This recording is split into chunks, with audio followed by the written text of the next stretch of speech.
So my favorite new song from the Guardians of the Galaxy Volume 3 soundtrack is We Care a Lot by Faith No More.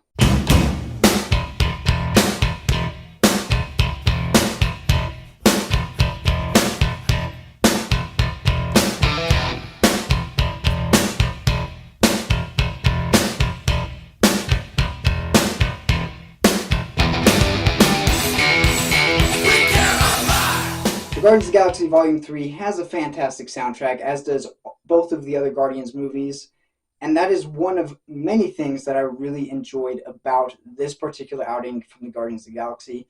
This is to be the final outing of this particular team, according to James Gunn, and if it is indeed that final outing, they really did a fantastic job at giving all of the characters a meaningful send-off and giving them a reason to be part of this film. And I could spend this whole video talking about some of the characters in this film and how I liked how they were used throughout its storyline.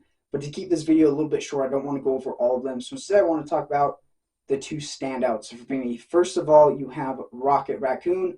A lot of people have been talking about him. He is the heart of this entire film.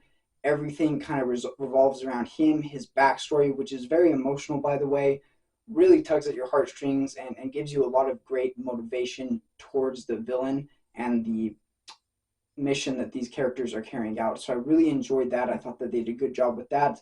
The villain itself was also really well done. I particularly liked the flashback sequences that we get regarding him and Rocket in the earlier days. The stuff that we get in the modern time or the current time is also really good. But just to see his relationship with Rocket and how it eventually leads to where we're currently at, probably the best part of this whole film. So his character, Rocket, is very deep, probably has the best performance we've ever seen from Bradley Cooper, and Rocket Raccoon has slowly become my favorite member of the Guardians. Liked him in the first film, but then as you progress through Guardians of the Galaxy 2, and particularly through Avengers Infinity War and Avengers Endgame, I really learned to care about him, and that has expanded even more with this film. He is the standout character of the whole team for me, and I just love the way that he was portrayed. The other character that I really want to bring up is Drax the Destroyer. Now, Drax the Destroyer, when Guardians initially came out, was one of my favorite characters. But over the last couple of movies, Guardians of the Galaxy 2, the Avengers films, he's kind of gone from this cool destroyer-like character to more of a comedy character. And I never was a big fan of that. This film kind of takes that and does away with it. That's not to say that he never has comedy in it. They do play off of him a lot. He's got some funny moments, but at the same time, he's still given his ability to be a destroyer. And he has several fights in this film. He's able to do some cool things. And so I really liked that they were able to take things back for him and give us what initially I fell in love with the character to begin with. This film is also the most emotional of all the movies. It's the most personal story that you get out of a Guardians film, which is actually saying a decent amount considering Guardians of the Galaxy Volume 2 was all about Peter Quill and his lineage and the connection with his father.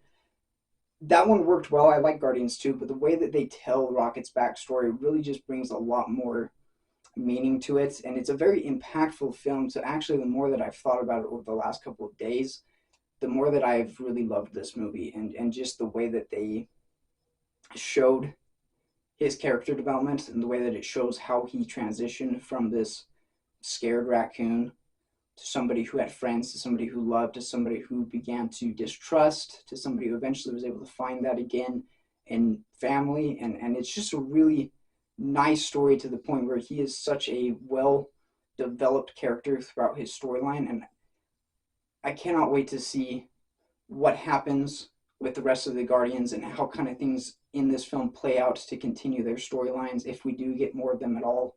It's a fantastic way, and I love the way that they handled it. It's the most impactful Guardians movie for me. I wouldn't say that this is my favorite Guardians of the Galaxy movie. In fact, I think if I had to choose, I would still probably pick Guardians 1, but this is a very close second place for it.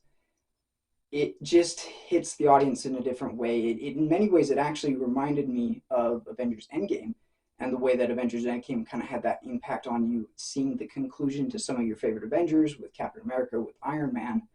This does the same thing. So if you're a fan of the Guardians films, this really plays off of that. And there's a lot of callbacks to the originals, particularly the second one. If you're not familiar with the second film or you don't remember it very well, there's a lot of things that kind of happen in the second film that do lead into this film itself. and that was really enjoyable. And I like to see how those connections played out, and I like to see how they were able to conclude this story with these characters and do it in a way that, like Endgame, was very emotionally satisfying and was epic as well. Because that's another thing about this film.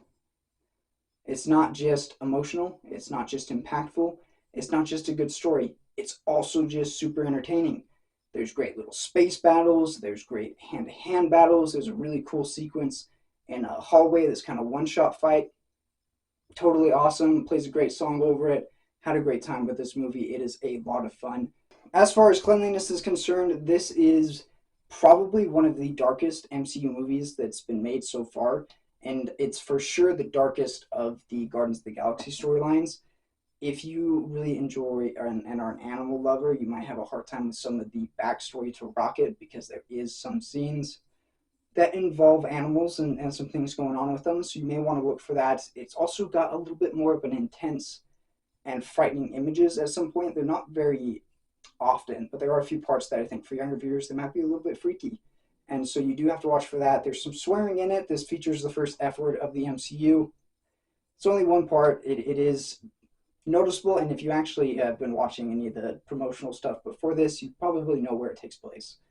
So if you're worried about that, it's pretty easy to cover up if you have kids, but it's just the one time. Other than that, it's your typical Marvel swearing, typical Marvel action. It's very similar to all the other films. I would just say you've got the one F word, and you've got a couple of rather intense and semi-frightening scenes that young kids might not like. It looks like you're pushing the keyhole. The what? There's a button under the handle. Press that in. Okay. Now what? Open the... Overall, I'm going to say that Guardians of the Galaxy 3 was a very, very good movie, to the point where it felt more like the Marvel that we got during the Infinity Saga than it did the Marvel that we got throughout the past Phase 4. And so I loved it for that. I love the conclusion that it brought to the characters, and for that reason, I'm going to go ahead and give this one an A. He didn't want to make things perfect. He just hated things the way they are. But anyways, guys, those are just my quick thoughts on Guardians of the Galaxy Volume 3. Have you had the opportunity to see it? If you have, let us know down in the comments what you thought. And always, if you like what you saw here, be sure to like and subscribe. And I'll see you all in the next one.